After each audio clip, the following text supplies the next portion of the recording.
성남FC 후원금 의혹과 관련해 검찰이 민주당 이재명 대표에게 소환을 통보했습니다. 네, 상당 부분 수사가 진행된 만큼 기소를 앞두고 막바지 조사에 나선 것으로 보이는데요. 이번 사건 쟁점과 수사 전망, 승재현 한국형사법무정책연구원 선임연구위원과 짚어보겠습니다. 어서 오십시오. 네, 안녕하십니까. 네. 자, 오늘은 이 문제를 가지고 일단 소환 통보를 받았기 때문에 이재명 대표 측 민주당을 포함해서 어떻게 대응할 것인가, 뭐 지난번처럼 서면 조사할 것인가가 한 가지고 또 한 가지 검찰이 앞으로 어떻게 대응할 것인가를 위원님과 짚어보겠습니다. 자, 성남 FC 후원금 의혹부터 한번 정리해 주시죠. 사실 이 말씀드리기 전에 뭐 이렇게 많은 패널 분들이 나와서 여기서 이야기를 할 때 저도 집에서 텔레비전을 보면서 사실 이게 여의도 문법기로 해석하는 거와 법치의 문법기로 해석하는 건 조금 다를 수 있다라는 건데 네. 여기 왔을 때는 권력 관계가 아니라 사실 관계를 중심으로 제가 설명을 드릴 거고 네. 하나의 어떤 정치적인 어떤 문제로 거치는 것이 아니라 사회적으로 어떠한 파장이 있을 것이냐 또 이 파장이 우리 대한민국의 미래를 위해서 어떤 영향을 미칠 것이냐의 중심으로 좀 객관적으로 설명을 드리겠습니다. 그래서 있는 사실 중심으로 말씀을 드릴 테니까요. 한번 들어보시고 시청자 여러분께서 판단해 주시면 될 것 같습니다. 네. 사실 성남시 이제 이재명 대표가 지금 이제 받는 혐의는 2014년부터 2017년까지입니다. 두산건설하고 네이버, 분당, 차병원 등 6개 기업으로부터 약 160억 원 정도의 후원금을 받고 그 후원금을 성남FC에 주었다라는 의미이기 때문에 직접 당사자가 받지는 않았지만 제3자인 성남FC로 넘겨주었다면 우리 형법상 3자 뇌물 공여죄가 성립될 수 있기 때문에 3자 뇌물 공여죄 혐의로 지금 소환 조사를 받을 수 있다 이런 말씀드리겠습니다. 네. 앞서 이제 경찰은 한 차례 그 증거 불충분으로 혐의 없음 결론 내리지 않았습니까? 네네. 그런데 지금 다시 재수사가 하는 과정이었는데 뭐 혐의점을 새롭게 더 찾았다 이렇게 봐야 되는 겁니까? 일단 한 가지 짚고 넘어가면 지난번에 경찰이 한 차례 무혐의로 분당 경찰서에서 2021년 9월에 무혐의를 결정했다가 이를 다시 재수사 요청이 들어와서 다시 조사한 거를 또 검찰이 보완 수사를 한 거죠.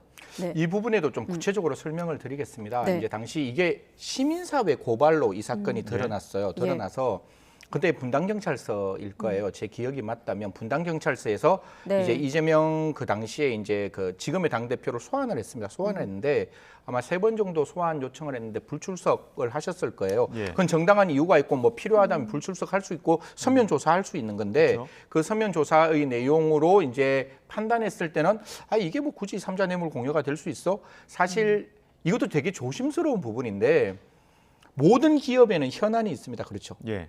기업이 현안 없는 기업이 없잖아요. 근데 국가가 어떤 일을 해요.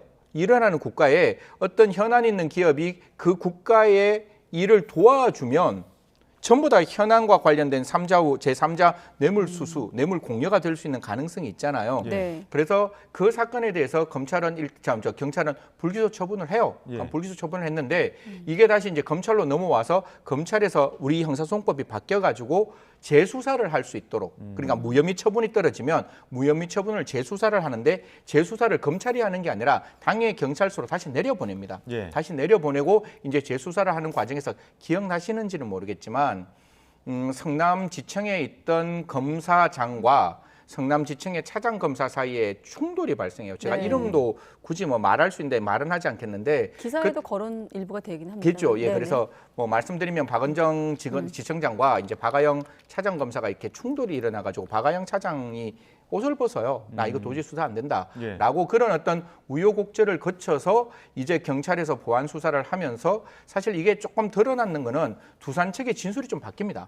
바뀌어서 이게 3자 뇌물 공여라는 혐의가 조금 드러났기 때문에 그 부분에 대해서 검찰은 지금 성남지청에 있던 그 팀장과 그다음에 두산 측에 있던 그 관련된 사람들을 1차적으로 제3자 뇌물 공여로 이제 기소를 한 후에 이제 보강 수사를 거쳐서 지금 이제 이재명 당 대표를 피의자라고 적시하면서 소환 통지를 하게 되는 거죠. 다음 질문이 바로 그 질문인데 그러니까 두산건설과 성남시 사이에 대가성을 전제로 한 거래가 의심된다는 경찰의 수사를 결과를 넘겨받은 뒤 이제 보안 수사를 이어왔는데 이재명 대표 소환 전에 두산건설과 네이버를 압수수색을 했고 또 성남시와 두산에 대해서 건설에 대해서 먼저 기소를 하지 않았습니까? 당시에 이재명 대표를 공범으로 명시를 하긴 했었는데요. 아까 말이 바뀌었다고 말씀하셨는데 좀 연결해서 말씀해 주시면요. 뭐 사실 3자 뇌물 공여라는 게 이런 거예요. 부정한 청탁이 있어야 되는 거예요. 그러니까 내가 어떤 부정한 청탁을 했어요. 부정한 청탁을 하고 이 부정한 청탁을 했을 때 내가 돈을 받으면 사실 뇌물죄가 성립될 수 있습니다. 뇌물은 부정한 청탁이든 정당한 청탁이든 관계없이 자기가 돈을 받으면 뇌물죄가 성립될 수 있는데 부정한 청탁을 하면서 자기가 돈을 받는 게 아니라 제가 앵커한테 돈을 주라는 거예요. 쉽게 말하면 제가 누구한테 이제 부정한 청탁을 받았어요. 고위공무원이라서. 그럼 그 부정한 청탁을 받고 내가 돈을 받는 게 아니라 이 돈 굳이 내가 받을 필요 없으니 예를 드는 겁니다. YTN에 정말 대한민국의 어떤 공익을 위해서 방송하는 YTN에 좀 돈을 주세요라고 해서 돈을 전달을 하면 이게 3자 뇌물 공여가 되는 거거든요. 자기가 아닌 3자 뇌물 공여가 되는데 지금 이게 이런 상황이라는 거죠. 두산이 형질 변경이라는 현안이 존재를 해요. 현안이 존재하는데 이게 해결이 안 되다 보니까 그럼 이걸 해결하기 위해서 성남시청에 뭔가 요청을 하고 성남지청이 그걸 듣고 난 다음에 성남시청이 돈을 직접 받는 게 아니라 그는 성남FC라는 하나의 축구구단에 돈을 전달을 해라. 그 자기가 받는 게 아니라 제3자에게 돈을 전달했기 때문에 이 부분에 대해서 3자 뇌물 공여라고 지금 이야기를 하고 있는 거죠. 이재명 대표 입장에서는 개인적인 이익 취한가 없다. 위원님 말씀하신 것처럼 공익을 위한 취지였다. 이렇게 얘기를 하면서 지금 먼지털이식 수사하고 있다. 강하게 반발하고 있는데 이 부분은 어떻게 쟁점이 있다고 보십니까? 이 부분도 오면서 되게 고민을 많이 했는데 아까 부정한 청탁이 있어야 되잖아요. 그러니까 이게 정말로 현안 있는 기업에서 그 현안을 해결하기 위해서 조금 어떤 국가기관이 이야기하는 모든 것들이 부정한 청탁이라고 보면 현안 없는 기업이 없거든요. 그런데 그 현안을 해결하기 위해서 우리가 생각하고 있는 상식선 범위 바깥에 금전을 주고 그 현안을 해결하면 그건 분명히 문제가 있는 거예요. 그런데 지금 상황은 아까 성남지청에서 형질의 문제를 가지고 논의를 하면서 성남FC로 넘겼는데 여기서 성남FC에서 주장하는 것은 사실 그 당시 시청이 이재명 지금 당대표고 성남FC 구단주도 이재명 당대표이기 때문에 사실 이 부분은 조금 애매한데 결론적으로 성남FC에 들어간 50억, 두산의 50억이라는 게 광고비라는 거예요. 그러니까 이게 어떤 부정한 청탁을 해서 그 성남FC에 줬는 게 아니라 정당하게 광고를 해서 광고를 했다면 그 50억을 받는 거는 정당한 일이지 이건 나쁜 일이 아니다. 라고 지금 이제 이재명 측에서는 당대표 측에서는 이야기를 하는 거고 검찰에서는 이렇게 얘기하는 거죠. 그럼 광고비만 받았으면 됐지. 아니 광고비 받았으면 그로 끝내야지. 왜 지금까지 현안이 해결되지 않았던 형질이 변경되는 거냐. 그러면 광고비가 아니라 이 광고비보다는 이 형질 변경을 하는 의미에서 그 성남FC가 이렇게 경기하다 보면 두산 이렇게 광고를 하잖아요. 그 광고를 받았는 거기 때문에 사실상 광고라는 타이틀 속에 숨어 있는 거는 형질 변경이라는 게 숨어 있었다라고 다투는 거기 때문에 지금 앵커한테 제가 설명했다시피 두 사람 다 나름대로 합리적인 주장이잖아요. 그러다 보니까 아까 제가 말씀드렸다시피 보는 시각에 따라서 이쪽에서는 광고비니까 정당하다라고 이야기하는 것이고 이쪽에서는 그럼 광고비만 받았어야지 왜 그게 형질 변경까지 되느냐. 이거는 부정한 어떤 의미에서 청탁을 받고 돈을 3자에게 수수했기 때문에 이거는 범죄가 성립될 수 있다. 이렇게 충돌되는 부분이고 결론적으로 이 부분은 법원에서 다투어져야 되는 거예요. 그래서 지금 우리의 입장에서는 당대표의 입장 뭐 그렇게 주장하는 것 나름대로 설득력이 있고 검찰의 주장이 전혀 설득력이 없는 게 아니라 아니 광고비만 받으면 되지 왜 굳이 형질 변경까지 했냐. 그래서 문제가 있다. 그런데 두산은 사실상 광고비거든요.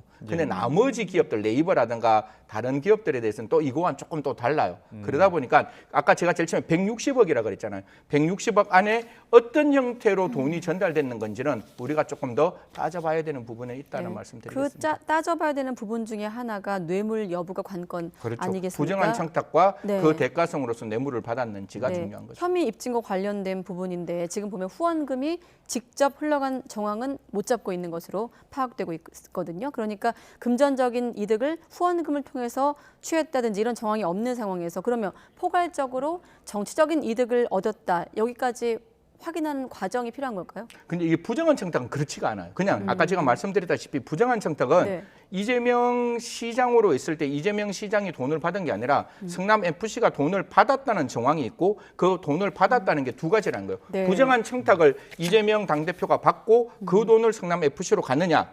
그러면 3자 뇌물 공여가 되는 것이고 그게 아니라 사실 이게 청청이잖아요. 예를 들어 결제를 받는데 지금 팀장은 기소가 됐거든요. 팀장 위에 정진상 그 당시에 정무 담당 실장이 있었고 제가 명칭이 정확하게 기억 안 나는 정진상 씨가 있고 그 위에 이재명 당대표가 있기 때문에 그 결제 선상이 과연 이재명 당대표에게 어떻게 보고됐는지 우리 패널로서는 기록을 안 받기 때문에 알 수가 없으니까 그 사이에 연관관계가 있어야 돼요.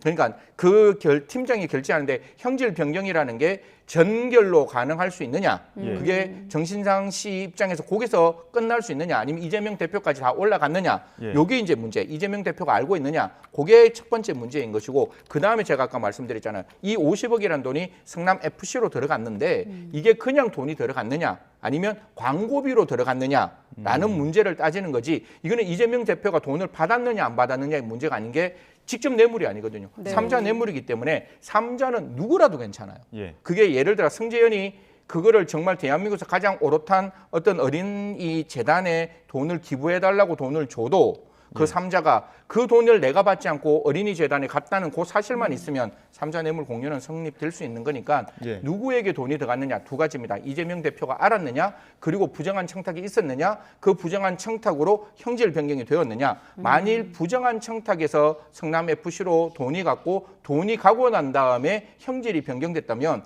지금은 우리가 논의하는 거는 삼자 뇌물 공여만 있잖아요. 네. 예. 근데 그 삼자 뇌물 공유 후에 형질이 이건 부정하게 그 앞에 그건 따져봐야 되니까 부정하게 변경되었다면 그는 수뢰후 부정 처사까지 될 수 있는 죄명이 될 수 있어서 사실 이 부분은 조금 더 따져봐야 되는 거라고 분명하게 말씀드리겠습니다. 네. 앞서 뭐 네이버에 대한 압수수색도 있었고 여러 가지 지금 수사 범위가 확대가 됐습니다. 네네. 그리고 지금 이 시점에서 검찰이 이재명 대표에게 소환 조사를 통보했다는 건 어느 정도 혐의점을 다 찾고 나서 이제 수사가 막바지로 향해 가고 있다 이렇게 봐야 되는 겁니까? 제가 이제 뇌물 사건 수수 사건을 좀 옆에 기록들을 살펴보면 예, 돈을 받았다는 정치인은 아무도 없습니다. 예, 누구만 있는가 하면 돈을 줬다는 사람만 존재를 해요. 그런데 이게 재판이 되게 웃긴 게 돈을 받지 않았다는 사람의 그 말이 중요한 게 아니라 돈을 주었다는 사람의 말이 중요한 거예요.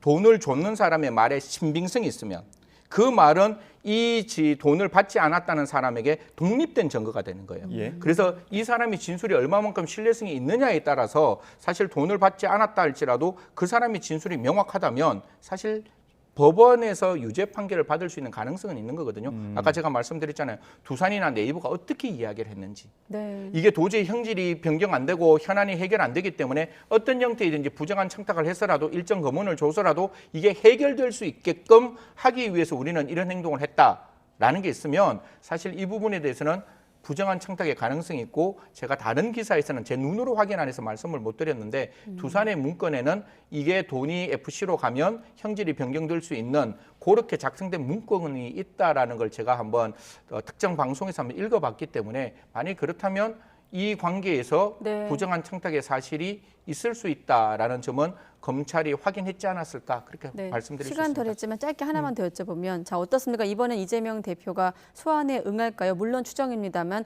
지난번처럼 서면 답변으로 대체하고 불출석해도 되는 건가요? 어떻습니까?